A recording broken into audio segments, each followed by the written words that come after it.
JDS నుంచి Prajwal Revanna suspend అయ్యారు. JDS party core committee భేటీ తర్వాత ప్రజ్వల్ పై వేటు వేస్తున్నట్లు ప్రకటించారు హెచ్డి కుమారస్వామి.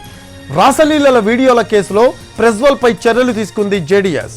సిట్ విచారణకు సహకరిస్తామని తెలిపింది. లోక్సభ ఎన్నికల వేళ మాజీ ప్రధాని దేవగౌడ మనవడి రాసలీలల వీడియోలు కర్ణాటకలో దుమారం రేపుతున్నాయి.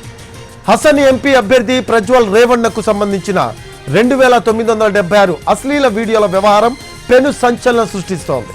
ఇప్పటికే దీనిపై కర్ణాటక ప్రభుత్వం సిట్ ఏర్పాటు చేసి దర్యాప్తుకు ఆదేశించింది. వీడియోలు వెలుగులోకి వచ్చిన వెంటనే ప్రజ్వల్ విదేశాలకు పారిపోవడంతో అతన్ని రప్పించేందుకు సిట్ అధికారులు ప్రయత్నిస్తున్నారు. ప్రజ్వల్ కు సంబంధించిన ఆ వీడియోల్లో వందలాది మంది సాధారణ మహిళలతో పాటు పలువురు ప్రభుత్వ ఉద్యోగులు కూడా ఉన్నట్లు సమాచారం. మరోవైపు ఈ కేసును దర్యాప్తు చేస్తున్న సిట్ ప్రజ్వల్ తో పాటు రేవణ్ణకు నోటీసులు ఇచ్చేందుకు సిద్ధమైనట్టు తెలుస్తోంది. అయితే ప్రజ్వల్ ఇప్పటికే విదేశాలకు వెళ్లగా కేసుల నుంచి ఉపశమనం పొందేందుకు రేవణ్ణ హైకోర్టును ఆశ్రయించే అవకాశం ఉంది. ప్రజ్వల్ పెన్ డ్రైవ్ వివాదం వ్యక్తిగతమని, అందులో దేవగౌడకు తనకు ఎటువంటి సంబంధం లేదని అంటున్నారు జేడీఎస్ సీనియర్ నేత Kumaraswamy.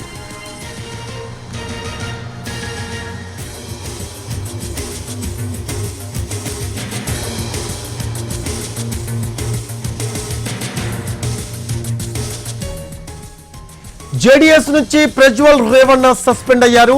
JDS party core committee భేటీ తర్వాత ప్రజ్వల్ పై వేటు వేస్తున్నట్లు ప్రకటించారు హెచ్డి కుమారస్వామి. రాసలీలల వీడియోల కేసులో ప్రజ్వల్ పై చర్యలు తీసుకుంది జేడీఎస్. సిట్ విచారణకు సహకరిస్తామని తెలిపింది. లోక్సభ ఎన్నికల వేళ మాజీ ప్రధాని దేవగౌడ మనవడి రాసలీలల వీడియోలు కర్ణాటకలో దుమారం రేపుతున్నాయి. హసన్ ఎంపీ అభ్యర్థి ప్రజ్వల్ రేవణ్ణకు సంబంధించిన 2976 అశ్లీల వీడియోల వ్యవహారం పెను సంచలనం సృష్టిస్తోంది. ఇప్పటికే దీనిపై కర్ణాటక ప్రభుత్వం సిట్ ఏర్పాటు చేసి దర్యాప్తుకు ఆదేశించింది. వీడియోలు వెలుగులోకి వచ్చిన వెంటనే ప్రజ్వల్ విదేశాలకు పారిపోవడంతో అతన్ని రప్పించేందుకు సిట్ అధికారులు ప్రయత్నిస్తున్నారు. ప్రజ్వల్ కు సంబంధించిన ఆ వీడియోల్లో వందలాది మంది సాధారణ మహిళలతో పాటు పలువురు ప్రభుత్వ ఉద్యోగులు కూడా ఉన్నట్టు సమాచారం. మరోవైపు ఈ కేసును దర్యాప్తు చేస్తున్న సిట్ ప్రజ్వల్ తో పాటు రేవణ్ణకు నోటీసులు ఇచ్చేందుకు సిద్ధమైనట్టు తెలుస్తోంది.